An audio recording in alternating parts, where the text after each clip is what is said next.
नमस्कार दोस्तों, स्वागत है आपका मेरे YouTube channel beyond the motivation पर।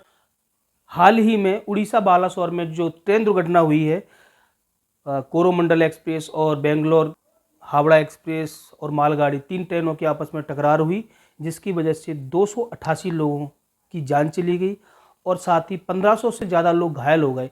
उसमें से भी 500 लोग बहुत गंभीर हालत में हैं। लेकिन यही चर्चा जब सोशल मीडिया पर चल रही थी, लोग तरह तरह के सवाल कर रहे हैं बाबा बागेश्वर से। क्या अगर उनमें चमत्कार है तो क्या उनको पता है? क्या बाबा बागेश्वर को ज्ञात था कि ट्रेन दुर्घटना होने वाली है? क्या बाबा बागेश्वर इस दुर्घटना को रोक सकते थे? क्या उनमें इतनी बड़ी चमत्कारक शक्ति है जो पहले से पता लगा लेते? ये तरह तरह की बातें, तरह तरह की चर्चा चल रही है बागेश्वर बाबा के नाम पे।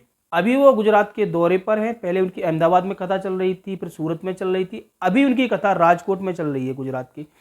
तो जब वो मीडिया वालों से मुखालफित हुए, मीडिया वालों के सामने आए, तो मीडिया वालों ने भी उनसे यही क्वेश्चन कर दिया कि गुरुदेव मुझे बताइए, अगर आपके पास चमत्कारक शक्तियां हैं तो ये ट्रेन दुर्घटना हुई तो क्या आपको ज्ञात था? तो बाबा बागेश्वर ने पता इस पर क्या जवाब दिया? यदि अभी तक आपने मेरे चैनल को सब्सक्राइब नहीं किया है तो मेरे चैनल को सब्सक्राइब कर लीजिए, बेल आइकन दबा लें जिससे हमारे वीडियो की नोटिफिकेशन प्राप्त होती रहे। वीडियो को बिना स्किप किए हुआ पूरा देखें। तो दोस्तों, बाबा ने कहा हाँ मुझे ज्ञात था। तो लोगों ने तरह तरह के क्वेश्चन किए, अगर आपको ज्ञात था तो आपने ये दुर्घटना को रोका क्यों नहीं, आपने लोगों को आगाह क्यों नहीं कहा? तो बाबा ने कहा पता तो महाभारत का कृष्ण को भी था। भगवान कृष्ण को महाभारत के बारे में संपूर्ण ज्ञान था कि महाभारत होगा, ऐसे युद्ध होगा, लेकिन उनका कहना है कि जानना और उस चीज को टालना दो अलग अलग महत्वपूर्ण चीजें हैं। जान तो कोई भी सकता है भविष्य में क्या होने वाला, लेकिन उसको टाल नहीं सकता क्योंकि चीज असंभव चीज है। तो उन्होंने बताया कि भगवान कृष्ण को भी पता था महाभारत में क्या होने वाला है, लेकिन वो जानते थे लेकिन टाल नहीं सकते। और मैंने बालाजी सरकार से ये भी बोला है कि जितने भी लोग घायल हैं उनकी जल्दी से जल्दी ठीक हो जाएं, और सबकी स्वास्थ्य की कामना की है। ये दुर्घटना हुई, उन्होंने ये भी कहा कि हमारे दरबार में ऐसे लोग भी आते हैं, बड़े बड़े अफसर, बड़ी बड़ी एजेंसियों के लोग भी आते हैं, गुप्त एजेंसियों के लोग भी आते हैं। जब वो परेशान हो जाते हैं तो हमारे दरबार में चुपके से वो आते हैं और उनका हमारे यहाँ समाधान भी होता है। उन्होंने ये भी कहा कि जब तक बच्चा रोता नहीं है तब तक माँ दूध नहीं पिलाती है। वैसे ही जब तक कोई पर्चा या अर्जी नहीं लगाएगा तब तक हम बता नहीं पाते, क्योंकि जब अर्जी लगती है तब हम अपने बालाजी से बोलते हैं, बालाजी की प्रार्थना करते हैं, तब बालाजी हमें हमारा मार्ग प्रदर्शित करते हैं। उन्होंने ये भी बोला कि देश हित में हम ऐसी अर्जियां लगाते रहेंगे, बाबा बागेश्वर के पास अर्जी लगाएंगे देश हित में कि देश में संप्रभुता और संपूर्ण शांति बनी रहे। हालांकि विरोधियों के अलग अलग तरीके से कहने हैं कि इतनी ही चमत्कारिक शक्तियां हैं तो ये सब चीज़ रोक सकते हैं, रोकनी चाहिए उनको। वो उन्होंने हालांकि इस पर कोई टिप्पणी नहीं दी। उन्होंने कहा सबकी जैसी श्रद्धा वैसी, हमारी तो कोई चमत्कारिक शक्ति है नहीं, बागेश्वर बालाजी महाराज की शक्ति है और वो चाहेंगे वो हो सकता है।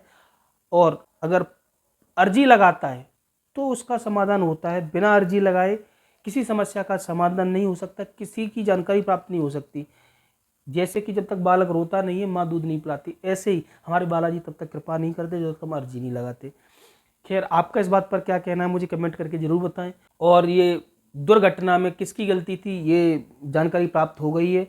और रेल मंत्री की, वैसे ये समय जो है इसमें हम रेल मंत्री की अगर अप्रिशिएट करें, बड़ाई करें तो ये ठीक नहीं लगेगा क्योंकि ये माहौल सही नहीं है। लेकिन पहला रेल मंत्री ऐसा है जो दुर्घटना स्थल पर डटा हुआ है, 3 दिन से वहीं पे है, कार्य कर रहे हैं, उसको ठीक करवा रहे हैं सारी चीज़ों को।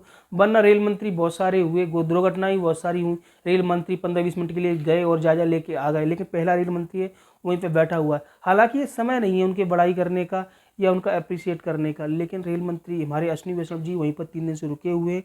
और हालांकि जो कमिश्नरी की रिपोर्ट थी वो रिपोर्ट भी आ गई है, उसमें दोषी कौन है ये भी पता लग गया है। खड़ी हुई मालगाड़ी में कोरोमंडल एक्सप्रेस टकराती है और उसके डब्बे डाउन लाइन पर, मेन लाइन पर गिर जाते हैं। उधर से बेंगलोर हावड़ा एक्सप्रेस आती है और उस पर टकराती है और 288 लोगों की जान चली गई।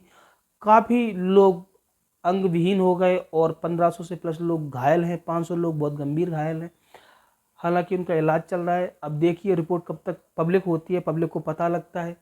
लेकिन गुप्त सूत्रों से ये ज्ञात होता है अप लाइन पर कोरोमंडल आ रही थी और लूप लाइन में मालगाड़ी खड़ी हुई थी, तो वो लाइन जो कोरोमंडल आ रही थी उसकी लाइन को डाइवर्ट करके लूप लाइन पे कर दिया गया। तो ये किसने किया, ये किसने साजिश की, यही पता लगना बाकी है। तो दोस्तों, आप रहिए मेरे साथ, मिलते हैं किसी नए वीडियो नई जानकारी के साथ। अभी तक आपने मेरे चैनल को सब्सक्राइब नहीं किया तो चैनल को सब्सक्राइब कर लें, लाइक करें, कमेंट करें और दोस्तों को ये वीडियो शेयर करें।